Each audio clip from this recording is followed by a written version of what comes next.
What makes a single photograph worth more than gold, yet fragile enough to be torn apart in a moment of rage? In the small town of Willow Creek, where history clung to every weathered barn and dusty road, a single act of defiance set off a chain of events that no one could have predicted. It was a story of pride, loss, and the weight of legacy, centered around a tattered black and white photo that held the heart of a family and a community.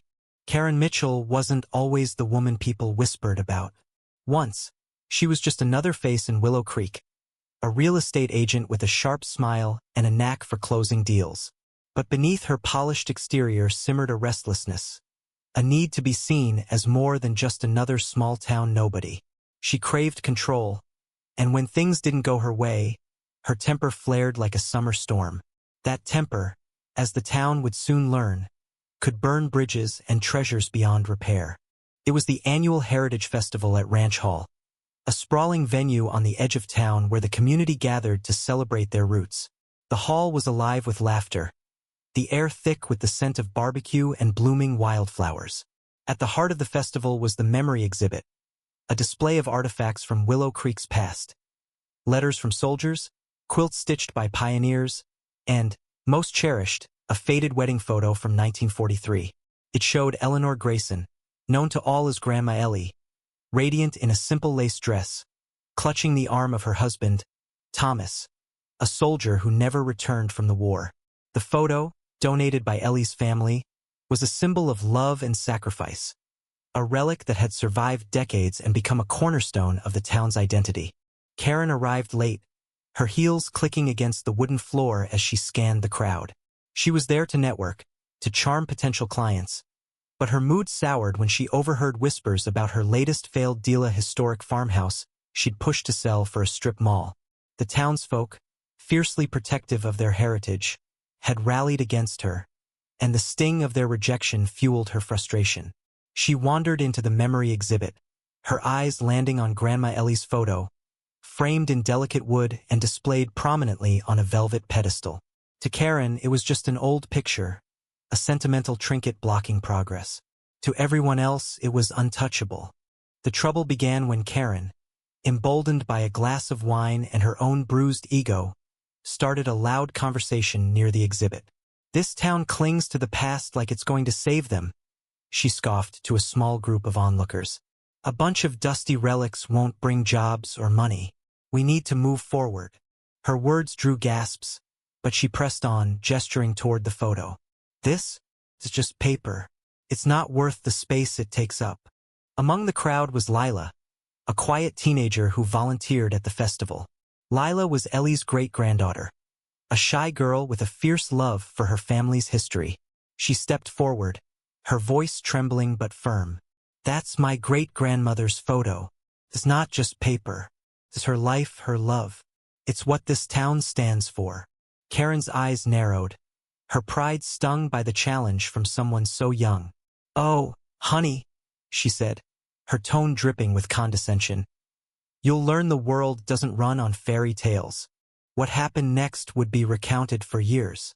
In a flash of anger, Karen reached for the photo, intending to make a point. Her fingers gripped the fragile frame, and before anyone could react, she tore the photo in two. The sound of sharp, sickening rip silenced the room. Lila's gasp was drowned out by the collective shock of the crowd. The pieces of Grandma Ellie's photo fluttered to the floor, her smiling face split apart, Thomas's arms severed from her grasp. The fallout was immediate. Lila's cry brought the festival to a halt. People surged forward, their voices a mix of outrage and disbelief. Karen, realizing too late the gravity of her act, stammered excuses, but the damage was done. The photo, a one-of-a-kind relic, was irreparable. The town's anger wasn't just about the photo, it was about what it represented. Resilience, love, and a shared history Karen had dismissed.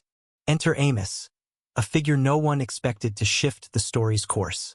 Amos was the town's reclusive historian, a wiry man in his 70s who rarely spoke but carried an encyclopedic knowledge of Willow Creek's past. He'd been watching from the shadows, his eyes sharp with a pain few understood. Unbeknownst to most, Amos had been Thomas's best friend during the war, the only one who knew the full story behind the photo. As the crowd berated Karen, Amos stepped forward, his voice cutting through the chaos like a blade. "That photo," he said, his voice low but commanding, "wasn't just Ellie's. It was a promise. Thomas gave it to her before he shipped out, told her to keep it safe until he came back. She carried it through every day of that war, even when she got word he was gone. It was her strength, her heart.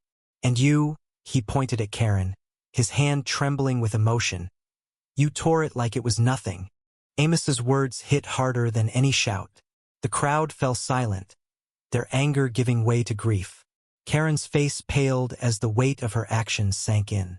She hadn't just destroyed a photo, she'd desecrated a legacy.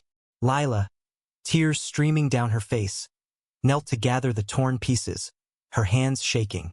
Amos joined her, his own eyes wet, and whispered something no one else could hear.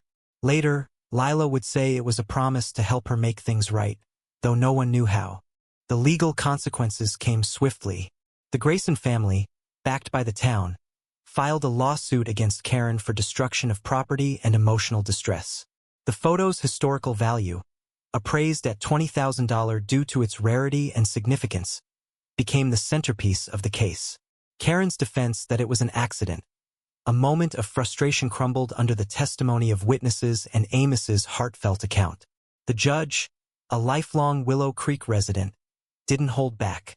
Karen was fined $20,000, a sum that wiped out her savings and forced her to sell her car. But the money was only part of her punishment. The public shaming was worse. Willow Creek was small and word spread like wildfire. Social media posts, local news articles, and even a viral video of the incident painted Karen as the villain of the town story. Her real estate business collapsed as clients abandoned her. Signs reading "Karen's shame" appeared on lawns, and whispers followed her everywhere. She became a pariah, her name synonymous with disrespect. But the story didn't end with Karen's downfall. Lila and Amos worked tirelessly to salvage what they could. Using Amos's knowledge and Lila's determination, they tracked down a rare negative of the photo in a forgotten archive. It wasn't the original, but it was something, a fragile thread to the past. At the next Heritage Festival, they unveiled a restored print, framed in the same wood as the original. The crowd wept as Lila spoke of her great-grandmother's love and Amos's quiet heroism in keeping Thomas's memory alive. Karen, meanwhile, watched from the sidelines. She hadn't left Willow Creek, she couldn't afford to. But she was no longer the brash, confident woman she'd been. The fine had broken her financially, but the shame had broken something deeper. She'd lost the respect of a town she'd once dismissed, and with it, a piece of herself. In her quiet moments, she wondered if she'd ever truly understood what that photo meant, not just to Willow Creek, but to her own sense of humanity. The restored photo now hangs in Ranch Hall, a reminder of love's endurance and the cost of recklessness. Lila visits it often, her fingers tracing the frame, feeling her great-grandmother's strength. Amos, too, stops by, his eyes lingering on Thomas's face, a friend he never stopped mourning. And Karen? She passes by the hall sometimes, but never goes in. The weight of her actions, and the town's unforgiving memory, keep her at a distance. In the end, the photo was more than paper. It was a testament to love, loss, and the fragile threads that bind a community. Karen's moment of anger cost her more than money, it cost her a place in that story. And for Willow Creek, the photo's restoration was a bittersweet victory, a reminder that some things, once broken, can never be fully mended. ND.